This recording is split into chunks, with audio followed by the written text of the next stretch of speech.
ডরাই বেটা মাখনানি করো কেন? চুপ ভাই একটা মোটিভেশন দেন আমারে। মোটিভেশন না, আজকাল মোটিভেশন হলো চরিত্র। হ্যাঁ ভাই, আজকে চরিত্র চরিত্র। হ্যাঁ চরিত্র, নিজের চরিত্র এমন ভাবে বানাও। হ্যাঁ ভাই, হ্যাঁ চরিত্র একটা মোটিভেশন দরকার, কোন আপনি? ঠিক পেয়েছো? নিজের চরিত্র এমন ভাবে বানাও। হ্যাঁ ভাই, চরিত্র বানামো কেমনে ওইটা কোন, সামনে বাড়া। নিজের চরিত্র এমন ভাবে তৈরি করো যাতে ইজদারাও দেখলে না ঠিক করে। ভাই এটা কি কইবেন?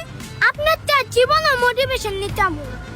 খাচ্চর কোন করে? এই মিয়া, আপনার চরিত্র ভালো মিয়া, আগে আপনার চরিত্র ঠিক করেন মিয়া। এই না তুই খারাপ। মিয়া আপনি একটা ফাউল লোক। পোলা পাইন মোটিভেশন শুনতে চেয়েছে, বালা একটা বুদ্ধি দিবেন। পোলারে কোন হিজলা দেখলে ওই যেমন উন্না ঠিক করে, হাইজলেনি করেন। কে বড়া খারাপ কি করছিস? না ভাই, আপনি খারাপ কথা কইতারেন, এমন বালা কথা কইছেন পোলা পাইন জিত দেখে গেছে গা। ধরে আমি আপনি না থাকতাম না, আপনি তো মেয়ে চরিত্রই খারাপ, ধরে মেয়ে গেলাম আমি। কি রে সবাই তো গেল গা, তুইও কি যাবি গা? না ভাই, আমি কি আর যাইতে পারি? তুমি যা শিখবা তাই তো শিখি। এলে তো তোরা তো ভালো লাগে, এলিয়ে লগে রাখি, চল জায়গা।